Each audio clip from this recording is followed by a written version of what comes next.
Assalamualaikum. I am Hafza Aliza Yaqub. Welcome to my YouTube channel Psychological Learning with Aliza Yaqub. Today we discuss on lifespan perspective. आज हम life span development book का chapter number 1 जो है उसे हम detail में discuss करेंगे। इसमें हम डेवलपमेंट के डिफरेंट जो पॉइंट हैं उसको हम डिस्कस करेंगे, उसको डिटेल में देखेंगे। फर्स्ट वाला पॉइंट है लाइफ स्पैन परस्पेक्टिव। सेकंड वाला पॉइंट है नेचर ऑफ डेवलपमेंट, डेवलपमेंट की नेचर देखना। थर्ड वाला पॉइंट है theories of development and the fourth one is research on life span development. अब हम आते हैं इसके फर्स्ट वाले पॉइंट पे जो क्या है लाइफ स्पैन पर्सपेक्टिव। इसमें बेसिकली ये है कि हर एक जो इंडिविजुअल है वो यूनिक होता है दूसरे इंडिविजुअल से, और लाइफ स्पैन एक इंडिविजुअल का ये होता है कि जब एक बच्चा पैदा होता है, पैदा होने से उसके बड़े होने से बूढ़े होने तक ये कंप्लीट उसका लाइफ स्पैन जो है वो चलता रहता है। वो अपनी लाइफ के अंदर जैसे जैसे ग्रो करता है उसको चलना भी सीखता है, बोलना भी सीखता है। फिर जैसे जैसे उसकी एज ज़्यादा होती है उसमें हेयरिंग प्रॉब्लम भी आती है, विजन प्रॉब्लम भी आती है, वो अपने लव वन की डेथ को भी देखता है। ये एक इंडिविजुअल का लाइफ स्पैन होता है। Importance of study life span development. इतना इम्पोर्टेंट क्यों है कि लाइफ स्पैन को स्टडी करना? ये इसलिए ज़्यादा इम्पोर्टेंट है कि जब हम एक लाइफ स्पैन को स्टडी करते हैं तो उसके बाद हम उसे बेटर अंडरस्टैंड करते हैं और बेटर उसके साथ जो है डील कर पाते हैं। Characteristic of the life span perspective. Life span perspective की करैक्टरिस्टिक क्या होती हैं, खसूसियत क्या होती हैं? इसमें इंक्लूड होता है लाइफ एक्सपेक्टेंसी। लाइफ एक्सपेक्टेंसी क्या होती है कि कितनी एक्सपेक्ट क्या करना कि एक इंडिविजुअल की जो लाइफ है वो कितनी हो सकती है। तो बेसिकली जो एक इंडिविजुअल की ह्यूमन लाइफ जो होती है वो काउंट डाउन की जाती है कि 122। इसके अलावा जो टर्टल होता है वो 100 ईयर्स अबव जाता है। एलिफेंट जो होता है वो 70 ईयर्स तक उसकी एज होती है। जो डोमेस्टिक कैट होती है वो 27 ईयर्स की उसकी एज लिमिट होती है, और हाउस माउस जो होता है उसकी 3 ईयर होती है। The life span perspective. हम लाइफ स्पैन को यानी एक इंडिविजुअल की लाइफ को डिफरेंट परस्पेक्टिव से देखेंगे। इसके अंदर इंक्लूड होता है लाइफ लॉन्ग के लाइफ कितनी ज़्यादा है, मल्टी डिमेंशनल कितनी डिमेंशंस है उसकी, multidirectional, plasticity, multidisciplinary and contextual. First क्या है कि जो डेवलपमेंट होती है वो लाइफ लॉन्ग होती है, यानी पूरी ज़िंदगी चलती रहती है। छोटे होने से डेवलपमेंट शुरू होती है जो कि लास्ट तक एजिंग तक चलती है। मल्टी डिमेंशनल ये होती है कि जो डेवलपमेंट होती है वो इंडिविजुअल की डिफरेंट डिमेंशंस में होती है, बायोलॉजिकल, कल्चरल, इमोशनल। ये 3 डिफरेंट जो पर्सपेक्टिव है इन वे से डिमेंशन से एक इंडिविजुअल की डेवलपमेंट होती है। मल्टी डायरेक्शनल डेवलपमेंट होती है, यानी कि लैंग्वेज होती है, और लैंग्वेज जो होती है वो डायरेक्शनल होती है। पहले सिंपल लैंग्वेज होती है, फिर मल्टी लैंग्वेज आ जाती है। डेवलपमेंट जो होती है उसके अंदर प्लास्टिसिटी मौजूद होती है, यानी कि उसके अंदर चेंजिंग आ सकती है, इम्प्रूवमेंट आ सकती है। इसके अलावा जो डेवलपमेंट होती है वो कॉन्टेक्सचुअल होती है, यानी डिफरेंट एरियाज़ में होती है, यानी फैमिली, स्कूल जाता है, फिर चाइल्ड पीयर ग्रुप्स होते हैं उसके, चर्च में जाता है, नेबर्स होते हैं, यूनिवर्सिटी, लेबॉर्ट्री, कंट्रीज़। ये तमाम चीज़ें जो होती है वो कॉन्टेक्सचुअल के अंदर इंक्लूड होती हैं। डेवलपमेंट के अंदर growth, maintenance and regulation of loss involve होते हैं, यानी कि जो इंडिविजुअल है वो ग्रो करता है, फिर उसकी ग्रोथ जो होती है वो मेंटेन होता है, और लास्ट पे जब वो जाता है एजिंग की तरफ जाता है तो उसकी रेगुलेशन जो होती है वो लॉस हो जाती है। डेवलपमेंट के अंदर एक इंडिविजुअल की बायोलॉजिकल फैक्टर्स का, उसके कल्चर, उसके एनवायरनमेंट का बहुत ज़्यादा अहम रोल होता है। सम कंटेम्परेरी कंसर्न्स जिसके अंदर इंक्लूड होते हैं हेल्थ एंड वेलबींग, कि जितनी ज़्यादा एक इंडिविजुअल की हेल्थ अच्छी होगी, वो अच्छी डाइट लेगा, उतनी ही ज़्यादा एक इंडिविजुअल जो है वो मेंटली और फिज़िकली अच्छा डेवलप करेगा, उसकी मेंटल और फिज़िकल हेल्थ जो होगी वो अच्छी होगी। Parenting and education. जो पेरेंट्स होते हैं वो अपने बच्चों को एजुकेशन प्रोवाइड करते हैं ताकि वो चीज़ों को ज़्यादा अच्छे तरीके से अंडरस्टैंड कर सकें। इसके अलावा social cultural context of and diversity, यानी कि हर एक कल्चर के अंदर जो डेवलपमेंट का टाइम पीरियड होता है और जो डेवलपमेंट का मेथड होता है वो हर एक का डिफरेंट होता है। जिस तरह हर एक इंडिविजुअल का दूसरे इंडिविजुअल से चेंज होता है, पैटर्न चेंज होता है, इन्वायरमेंट का इफ़ेक्ट आता है, इस तरह कल्चर्स में भी इंक्लूड होता है। सोशल पॉलिसी जो कि गवर्नमेंट ने इंट्रोड्यूस कराई, उनका एक इंडिविजुअल की डेवलपमेंट के ऊपर बहुत ज़्यादा इफेक्ट होता है। इसके अलावा फिर जो एक इन्फेंट की मोर्टेलिटी रेट जो होता है और इन्फेंट के अंदर, चिल्ड्रन के अंदर वो देखा जाता है, यानी एक जो चाइल्ड वो अच्छी फैमिली के अंदर जो है अगर वो पैदा हुआ तो उसकी जो फ़िज़िकल हेल्थ है वो अच्छी होती है, उसका जो नरिशमेंट उसकी कंप्लीट हुई होती है और उसका जो मोर्टेलिटी रेट होता है वो लो होता है। इसके बरक्स जो इंडिविजुअल पॉवर्टी के अंदर ग्रो करता है, बड़ा होता है, तो उसकी जो ग्रोथ होती है वो ठीक तरह से नहीं हुई होती।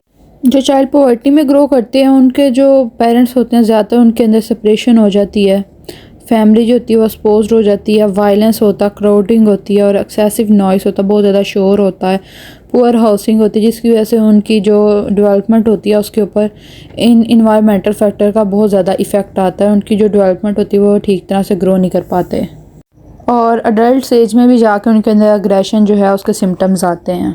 नेचर ऑफ डेवलपमेंट के अंदर बायोलॉजिकल, सोशल, इमोशनल प्रोसेस और कोग्निटिव प्रोसेस, इन फैक्टर्स का बहुत ज़्यादा रोल होता है। बायोलॉजिकल प्रोसेस के किस तरह एक जो इंडिविजुअल है उसकी हेल्थ किस तरह की है, हार्मोन्स किस तरह के वर्क कर रहे हैं, वो न्यूट्रिशियस डाइट ले रहा है, एक्सरसाइज कर रहा है या नहीं कर रहा, ये बायोलॉजिकल फैक्टर्स होते हैं। इसके अलावा कोग्निशन के अंदर आता है कि उसने बोलना कब शुरू किया है और उसकी इंटेलिजेंस इंक्लूड होती है। सोशल इमोशनल के अंदर आता है कि एक जो चाइल्ड है वो किस तरह उसके इमोशंस जो हैं वो किस तरह जैसे जैसे वो ग्रो कर रहा है उसके इमोशंस के अंदर किस तरह की चेंजिंग आ रही है और उसकी जो पर्सनैलिटी है वो किस तरह से ग्रो कर रही है।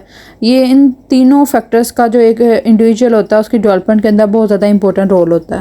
पीरियड ऑफ डेवलपमेंट यानी कि इन्फेंट से लेके जब एक बच्चा पैदा होता है उससे डाइंग स्टेज तक यानी मरने तक वो डिफरेंट डेवलपमेंटल पीरियड से गुजरता है। डेवलपमेंटल पीरियड को डिफरेंट स्टेजेस के अंदर, डिफरेंट पीरियड्स के अंदर डिवाइड कर दिया गया। सबसे पहले आता है प्री नेटल पीरियड यानी कि जो कंसेप्शन ऑफ बर्थ होता है, जब चाइल्ड पैदा होता है आफ्टर 9th मंथ। इन्फेंसी जिसके अंदर 18 से 24 मंथ का जो बच्चा होता है वो इंक्लूड होता है, जिसकी जो सेंसरी मोटर कोऑर्डिनेशन होती है वो वर्किंग शुरू होती है। उसके बाद टोडलर आता है। टोडलर पीरियड के अंदर 18 मंथ से 3 इयर्स का चाइल्ड इंक्लूड होता है और अर्ली चाइल्डहुड के अंदर 3 से 5 इयर्स का चाइल्ड इंक्लूड होता है जो कि प्री स्कूल जाने लग जाता है।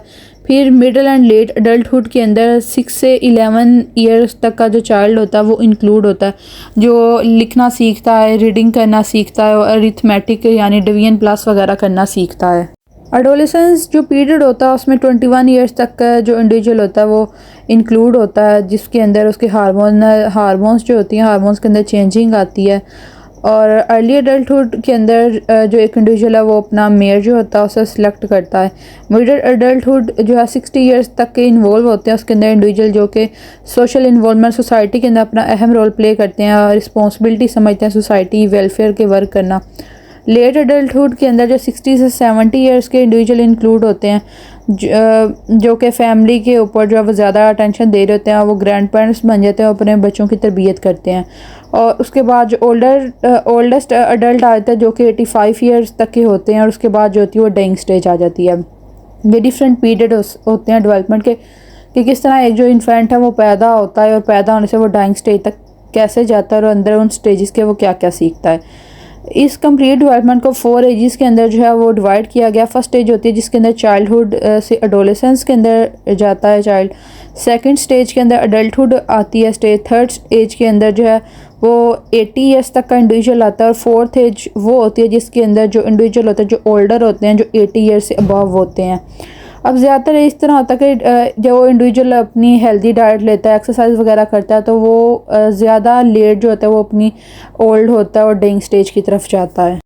3 डेवलपमेंटल पैटर्न्स होते हैं एजिंग के, जिसके अंदर आती है normal ageing, pathological ageing and successful ageing. Normal ageing यानी जो कि मिडिल एज तक जाके 50 ईयर्स तक उनकी डेथ हो जाती है। पैथोलॉजिकल होते हैं जो कोई उन्हें डिजीज़ वगैरह हो जाती है, डिजीज़ के अंदर वो उनकी डेथ होती है, जिस तरह की अल्जाइमर डिजीज़ होगी। और सक्सेसफुल एजिंग होती है जो ओल्डर एज में जाके जिनकी डेथ होती है। और ये जो तमाम डेवलपमेंट पीरियड होते हैं इनका आपस में लिंक होता है, यानी अगर एक इंडिविजुअल एक हेल्दी होगा तो वो ओल्डर एज तक लेट जाता है। इस तरह ये तमाम जो पीरियड्स होते हैं वो आपस में कनेक्ट कर रहे होते हैं। सिग्निफिकेंस ऑफ एज के अंदर इंक्लूड होता है एज एंड हैप्पीनेस। जिस तरह एक इंडिविजुअल की एज ज़्यादा होती है वो ज़्यादा हैप्पीनेस को महसूस करना शुरू हो जाता है, क्योंकि जैसे जैसे एक इंडिविजुअल बड़ा होता है वो चीज़ों को फेस करता है और वो ज़्यादा अच्छे तरीके से लाइफ को अंडरस्टैंड करना पड़ता है। कंसेप्शन ऑफ एज इसके अंदर इंक्लूड होता है एक इंडिविजुअल क्रोनोलॉजिकल एज के, एक इंडिविजुअल की कितनी उसकी लाइफ जो है वो गुजरी है। बायोलॉजिकल एज इंक्लूड होती है साइकोलॉजिकल एंड सोशल एज, कितना वो सोसाइटी के अंदर वर्क कर रहा है या कितनी उसकी साइकोलॉजिकल कोई प्रॉब्लम तो नहीं है उसको। इस तरह ये जो एज होती है इंक्लूड होती है। एक जो बच्चा पैदा होता है उसको डिफरेंट डेवलपमेंटल इश्यूज़ का सामना करना पड़ता है। नेचर और नर्चर होता है, यानी एक इंडिविजुअल की जो ग्रोथ होती है उसके अंदर नेचर और नर्चर, यानी जो उसका इन्वायरमेंट होता है, और नर्चर जो बायोलॉजिकल तौर पे वो होता है। उन दोनों फैक्टर्स का बहुत ज़्यादा इंपॉर्टेंट रोल होता है। इन्वायरमेंटल फैक्टर जो होते हैं, यानी अगर किसी को अच्छा इन्वायरमेंट मिले तो उसकी ग्रोथ के ऊपर पॉजिटिव इफेक्ट आते हैं, और अगर अच्छा इन्वायरमेंट नहीं मिलता तो नेगेटिव इफेक्ट आते हैं। और इस तरह ही अगर उसकी जो नेचर है, अगर वो बायोलॉजिकल जिस तरह से वो पैदा हुए, अगर उसके वो हार्मोन्स और वो वर्किंग ठीक तरह से हो तो उसकी ग्रो अच्छी हो जाती है। और यही अगर उसकी बायोलॉजिकल उसके हार्मोन्स के अंदर, क्रोमोसोम्स के अंदर कोई प्रॉब्लम हो तो वो ठीक तरह से डेवलप नहीं कर पाता। स्टेबिलिटी एंड चेंज के जिस तरह एज ज़्यादा होती है तो चेंजिंग जो है वो डेवलपमेंट के अंदर आती जाती है।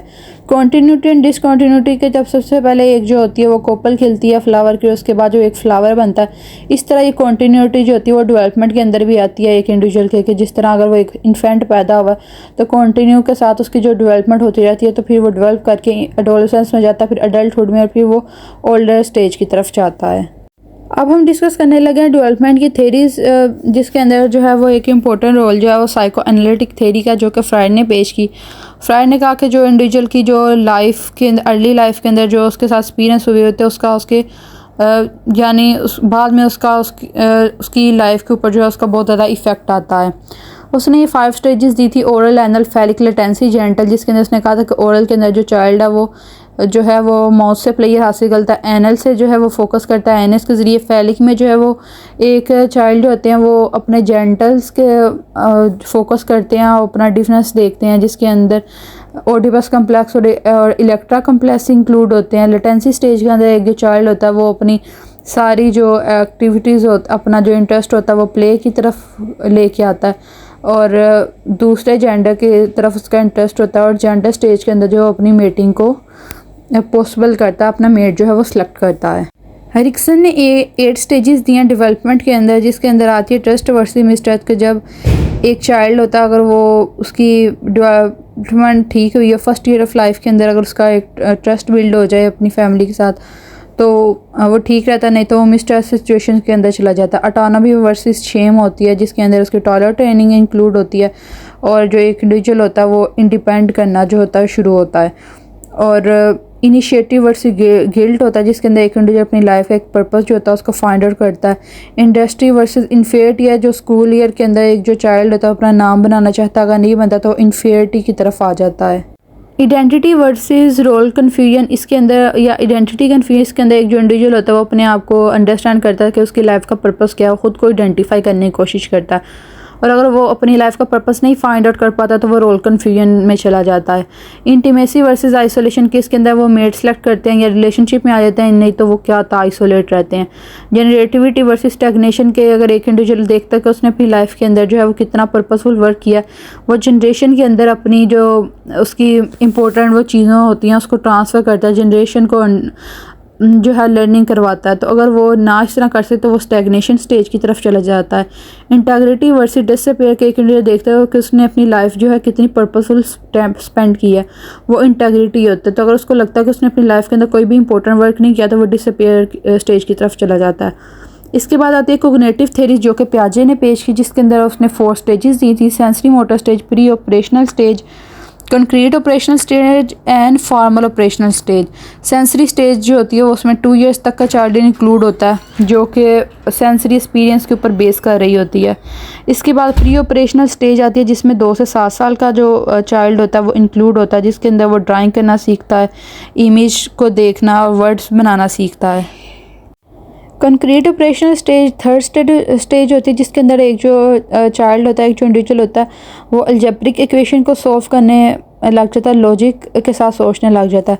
फिर लास्ट स्टेज होती है फॉर्मल ऑपरेशनल स्टेज, जिसके अंदर 15 ईयर्स तक का इंडिविजुअल होता है, जो हर एक चीज़ को लॉजिकली अंडरस्टैंड करने लग जाता है। उसके बाद आती है वाइगोट्स्की सोशल कल्चरल कोग्निटिव थ्योरी, जिसके मुताबिक ये है कि एक जो इंडिविजुअल है उसकी डेवलपमेंट के अंदर, उसकी कोग्निशन के अंदर जो कल्चर और जिस इन्वायरमेंट के अंदर वो रह रहा होता है उसका बहुत ज़्यादा इंपॉर्टेंट रोल होता है। इंफॉर्मेशन प्रोसेसिंग थ्योरी, इसके अंदर ये होता है कि एक जो इंडिविजुअल होता है वो जैसे जैसे ग्रो करता है तो उसकी जो इन्फॉर्मेशन होती है वो इन्फॉर्मेशन को पहले मॉनिटर करता है, मैनिपुलेट करता है, मॉनिटर करता है, फिर उसको स्ट्रेटेजाइज करता है, उसको अरेंज करता है, और उससे फिर वो अपनी मेमोरी और थिंकिंग बनाता है। इसको इन्फॉर्मेशन प्रोसेस थ्योरी कहा जाता है। इसका एक इंडिविजुअल की डेवलपमेंट के अंदर बहुत ज़्यादा इंपॉर्टेंट रोल होता है।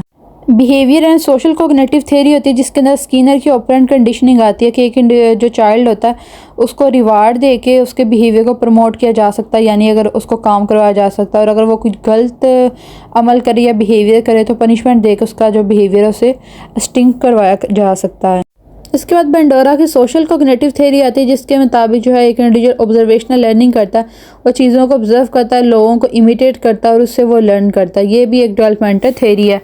इसके बाद एथोलॉजिकल थ्योरी आती है कि जो एक लॉरेंस होता है, जब उसका एक होता है गूस निकलता है उसके अंदर से, तो दो ग्रुप में से डिवाइड करते हैं।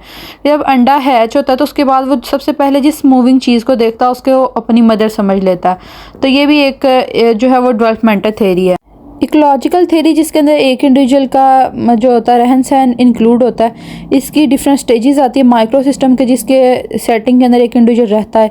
मीज़ो सिस्टम यानी इसका दूसरे लोगों के साथ कनेक्शन क्या, फैमिली के साथ और पीयर के साथ क्या रिलेशन है। एक्सो सिस्टम के दूसरी जो सोशल सोसाइटी है, सोशल सेटिंग है, उसके साथ उसका किस तरह का बिहेवियर है, किस तरह का रोल वो प्ले करता है। मैक्रो सिस्टम के एक इंडिविजुअल जो है वो कल्चर के अंदर किस तरह की लाइफ स्पेंड कर रहा है।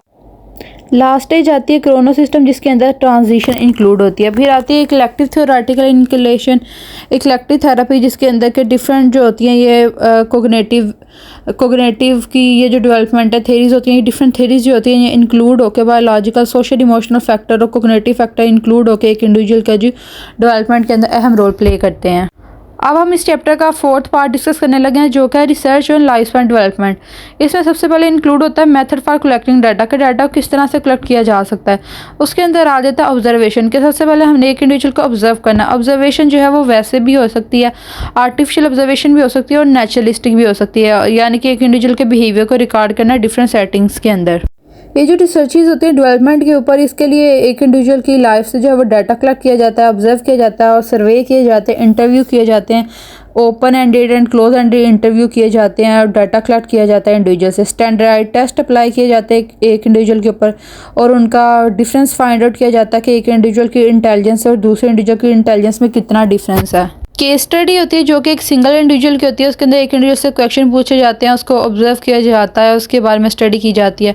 फिजियोलॉजिकल मेजर होता है कि एक इंडिविजुअल को देखा है, फिजियोलॉजी उसकी मेजर की जाती है कि किस तरह से उसके हार्मोन्स जो इमोशंस है वो किस तरह से वर्क कर रहे हैं।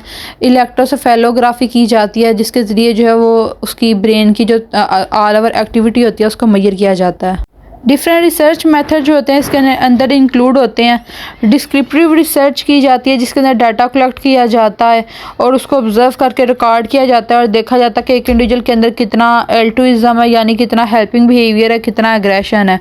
इसके अलावा कोई रिलेशनल रिसर्च की जाती है जिसके अंदर देखा जाता है कि अगर एक वेरिएबल को ज़्यादा किया जाता है दूसरे को कम, तो आपस में या जो वेरिएबल दो हैं वो आपस में किस तरह से रिलेट कर रहे हैं, या दो इवेंट जो है वो आपस में किस तरह से रिलेट कर रहे हैं। डिफरेंट एक्सपेरिमेंट किए जाते हैं। एक्सपेरिमेंट के अंदर जो है काज एंड इफेक्ट को चेक किया जाता है। इंडिपेंडेंट और डिपेंडेंट वेरिएबल होते हैं। जो डिपेंडेंट वेरिएबल होता है वो इंडिपेंडेंट के ऊपर डिपेंड कर रहा था, उसको जब चेंज किया जाता है या मैनिपुलेट किया जाता है तो डिपेंडेंट वेरिएबल के अंदर जो है वो वाजिया चेंजिंग सामने आती है। इसके अलावा जो होते हैं एक्सपेरिमेंटल और कंट्रोल ग्रुप होते हैं, जैसे कि प्लेसिबो इफेक्ट भी इस तरह से चेक किया जाता है कि एक को रियल मेडिसिन दी जाती है और दूसरे को जो है वो प्लेसिबो दिया जाता है कंट्रोल ग्रुप को, और उसमें देखा जाता है कि एंड पे जो एक्सपेरिमेंटल ग्रुप वाले हैं और जो कंट्रोल ग्रुप वाले हैं उनका आपस के बाद जो इफेक्ट है वो क्या आया। तो ज़्यादा जो इंडिविजुअल रिपोर्ट करते हैं वो ये करते हैं कि प्लेसिबो वालों के भी जो ट्रीटमेंट होता है उसके अंदर वो बेनिफिट उन्हें मिलता है और जिन्हें रियल मेडिसिन मिली होती है उनका भी सेम रिजल्ट सामने आता है। इस तरह डिफरेंट रिसर्च जो होती हैं वो इंडिविजुअल्स के ऊपर अप्लाई की जाती हैं और उसकी जो डेवलपमेंटल पीरियड होता है उसके बारे में इंफॉर्मेशन को कलेक्ट किया जाता है। टाइम स्पैन ऑफ रिसर्च के कितना टाइम रिसर्च के ऊपर लगाते हैं, इसके दो मेथड होते हैं। एक क्रॉस सेक्शनल अप्रोच होती है, एक लॉन्गिट्यूडनल अप्रोच होती है। क्रॉस सेक्शनल होती है कि डिफरेंट इंडिविजुअल के ऊपर जो है वो एक चीज़ को मेजर करना, और लॉन्गिट्यूडनल होती है कि एक इंडिविजुअल एक ही सैंपल एक ही पॉपुलेशन को सिलेक्ट कर लेना और बार उन्हीं के ऊपर जो है after a few period of time थोड़े थोड़े वक्फे के बाद उन्हीं के ऊपर एक्सपेरिमेंट करना और उनकी रीडिंग जो है वो कलेक्ट करना। जब एक एक्सपेरिमेंट कंडक्ट किया जाता है तो उसके कुछ एथिक्स होते हैं जिनको जो रिसर्चर होता है या जो साइकोलॉजिस्ट होता है उनको मद्देनज़र रखता है। इनफॉर्म्ड कंसेंट होता है, यानी उसको बताया जाता है पार्टिसिपेंट को कि उसके साथ क्या होने वाला है। कॉन्फिडेंशियलिटी, उसके डाटा की प्राइवेसी रखी जाती है। डीब्रीफिंग किया जाता है, उसको सारा मेथड बताया जाता है कि क्या क्या अप्लाई होगा, और उसको किसी भी किस्म के धोखे के अंदर कोई डिसेप्शन उसके साथ नहीं की जाती। और जो है रिसर्च करते हुए कोशिश की जाती है कि किसी भी किस्म की जो है वो बायसनेस ना हो, बायसनेस को मिनिमाइज़ किया जाए, कम किया जाए। कल्चर और एथनिक बायसनेस ना हो कि ये इस कल्चर के या माइनॉरिटी ग्रुप के या मेजॉरिटी ग्रुप के, और उनके साथ बायसनेस ना की जाए, या जेंडर बायसनेस ना की जाए। मेल और फीमेल जेंडर की बेस के ऊपर भी किसी किस्म की रिसर्च के अंदर जो है वो बायसनेस ना की जाए। इसकी मुकम्मल जो है वो रिसर्चर कोशिश करते हैं।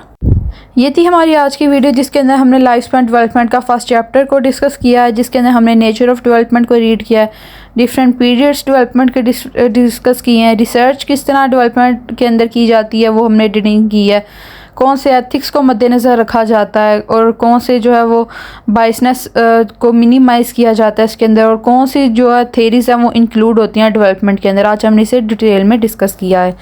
उम्मीद है आपको वीडियो पसंद आई होगी। Like the video and subscribe the channel. Thank you so much. Thank you for watching.